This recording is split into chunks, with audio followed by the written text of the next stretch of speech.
तत्व ज्ञान क्या होता है? भगवान कहते हैं कि जिस तत्व ज्ञान का अनुभव करने के बाद तो फिर इस प्रकार मोह को नहीं प्राप्त होगा। और हे अर्जुन, जिस तत्व ज्ञान से तुम संपूर्ण प्राणियों को निशेष भाव से पहले अपने में और उसके बाद मुझ सच्चिदानंद घनघन परमात्मा में देखे। पूर्व श्लोक में भगवान ने कहा था कि वो महापुरुष तेरे को तत्व ज्ञान का उपदेश देंगे, परंतु उपदेश सुनने मात्र से वास्तविक बोध अर्थात स्वरूप का अनुभव नहीं होता और वास्तविक बोध का वर्णन भी कोई कर नहीं सकता। कारण कि वास्तविक बोध करण निरपेक्ष है, मतलब मन वाणी आदि से परे। सो वास्तविक बोध खुद के द्वारा ही खुद को होता है और यह तब होता है जब मनुष्य को विवेक मतलब जड़ चेतन के भाव का ज्ञान इसका महत्व देता है। देखो, विवेक को महत्व देने से जब अविवेक हमेशा के लिए मिट जाता है, तब वो विवेक ही वास्तविक बोध में परिणत हो जाता है और जड़ता से हमेशा के लिए संबंध विच्छेद करा देता है। वास्तविक बोध होने पर फिर कभी मोह नहीं होता। गीता के पहले अध्याय में अर्जुन का मोह प्रकट होता है कि युद्ध में सारे के सारे कुटुंबी सगे संबंधी लोग मर जाएंगे तो उन्हें पिंड और जल देने वाला कौन होगा?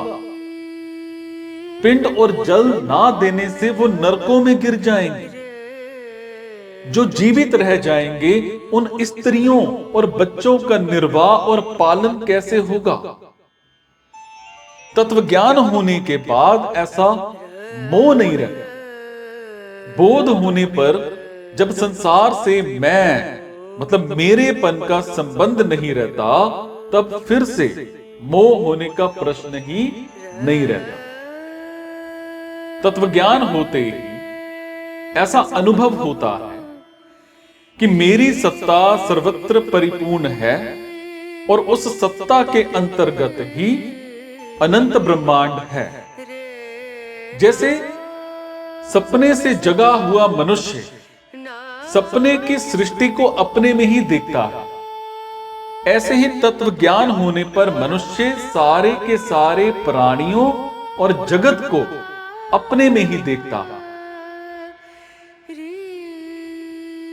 तत्व ज्ञान प्राप्त करने की जो प्रचलित प्रक्रिया है, प्रोसेस है, उसी के अकॉर्डिंग भगवान कह रहे हैं कि गुरु से विधि पूर्वक मतलब श्रवण मनन और निध्यासन पूर्वक तत्व ज्ञान प्राप्त करने पर साधक पहले अपने स्वरूप में संपूर्ण प्राणियों को देखता है और फिर वो स्वरूप को और सारे के सारे प्राणियों को एक सच्चिदानंद परमात्मा में देखता है। इस तरह उसको स्वरूप का और फिर परमात्म तत्व के साथ एकता का अनुभव हो जाता है। एक ब्रह्म ही ब्रह्म शेष रह जाता है और ऐसी अवस्था में दृष्टा, दृश्य और दर्शन ये तीनों ही नहीं रहते, परंतु लोगों की दृष्टि में उसके अपने कहलाने वाले अंतःकरण में जो भाव दिखता है उसको लेकर ही भगवान कहते हैं कि वो सबको मेरे में देखता है। स्थूल दृष्टि से समुद्र और लहरों में भिन्नता दिखती है। लहरें समुद्र में ही उड़ती हैं और लीन होती रहती हैं, परंतु सूक्ष्म दृष्टि से समुद्र और लहरों की स्वतंत्र सत्ता नहीं है। सत्ता केवल एक जल तत्व की ही है। अब जल तत्व में ना समुद्र है ना लहरें हैं। पृथ्वी से संबंध होने के कारण समुद्र भी सीमित है और लहरें भी, परंतु जल तत्व सीमित नहीं है। सो समुद्र और लहरों को ना देखकर एक जल तत्व को देखना ही यथार्थ दृष्टि है, और इसी तरह से संसार रूप समुद्र और शरीर रूप लहरों में भिन्नता दिखती है, और शरीर संसार में ही उत्पन्न और नष्ट होते रहते हैं, परंतु वास्तव में संसार और शरीर समुदाय की स्वतंत्र सत्ता नहीं है।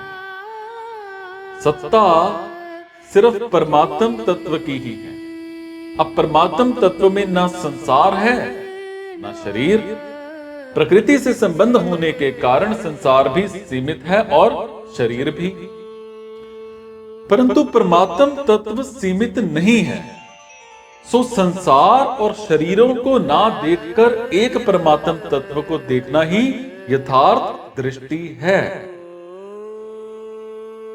देखो, तत्व ज्ञान या फिर अज्ञान का नाश एक बार होता है, एक ही बार होता है और सदा के लिए होता है। मतलब है कि तत्व ज्ञान की आवृत्ति नहीं होती। वो एक बार अनुभव में आ गया तो हमेशा के लिए आ ही गया। कारण कि जब अज्ञान की स्वतंत्र सत्ता ही नहीं है तो फिर से अज्ञान कैसे होगा। सो नित्य निवृत्त अज्ञान की ही निवृत्ति होती है और नित्य प्राप्त तत्व की ही प्राप्ति होती है। खुद सत्ता मात्र और बोध स्वरूप है। बोध का अनादर करने से हमने असत्य को स्वीकार किया और असत्य को करने से अविवेक हुआ। मतलब है कि बोध से विमुख होकर हमने असत्य को सत्ता दी और असत्य को सत्ता देने से विवेक का अनादर हुआ, और वास्तव में बोध का अनादर किया नहीं है, हालांकि अनादिकाल से अनादर है।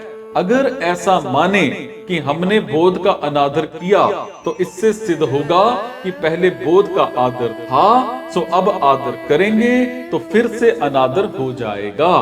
परंतु बोध एक ही बार होता है और हमेशा के लिए होता है। तत्व ज्ञान होने पर फिर मोह नहीं होता, क्योंकि वास्तव में मोह है ही नहीं। मिटता वही है जो नहीं होता और मिलता वही है जो होता है। जगत जीव के अंतर्गत है और जीव परमात्मा के अंतर्गत है। इसलिए साधक पहले जगत को अपने में देखता है, फिर अपने को परमात्मा में देखता है। आत्म ज्ञान मतलब ज्ञान है और परमात्म ज्ञान विज्ञान है। आत्म ज्ञान में निजानंद है और परमात्म ज्ञान में परमानंद है। लौकिक निष्ठा कर्मयोग और ज्ञान योग से आत्मा का अनुभव होता है, और अलौकिक निष्ठा मतलब भक्ति योग से परमात्म ज्ञान का अनुभव होता है। ये सब कुछ भगवान ही है, और इस प्रकार समग्र का ज्ञान परमात्म ज्ञान है। अब आत्म ज्ञान से मुक्ति तो हो जाती है, पर सूक्ष्म अहम की गंध रह जाती है, जिससे दार्शनिकों में और उनके दर्शनों में मतभेद रहता है। अगर सूक्ष्म अहम की गंध ना हो तो फिर मतभेद कहां से आया। परंतु परमात्म ज्ञान से सूक्ष्म अहम की गंध भी नहीं रहती और उससे पैदा होने वाले सारे के सारे दार्शनिक मतभेद समाप्त हो जाते हैं। मतलब हुआ कि जब तक आत्मनी है तब तक दार्शनिक मतभेद है। जब वसुदेव सर्वम का अनुभव होने पर सब मतभेद मिट जाते हैं, तब अथोमय हो जाता है। अथोमय में एक परमात्मा के सिवाय दूसरी कोई सत्ता नहीं रहती।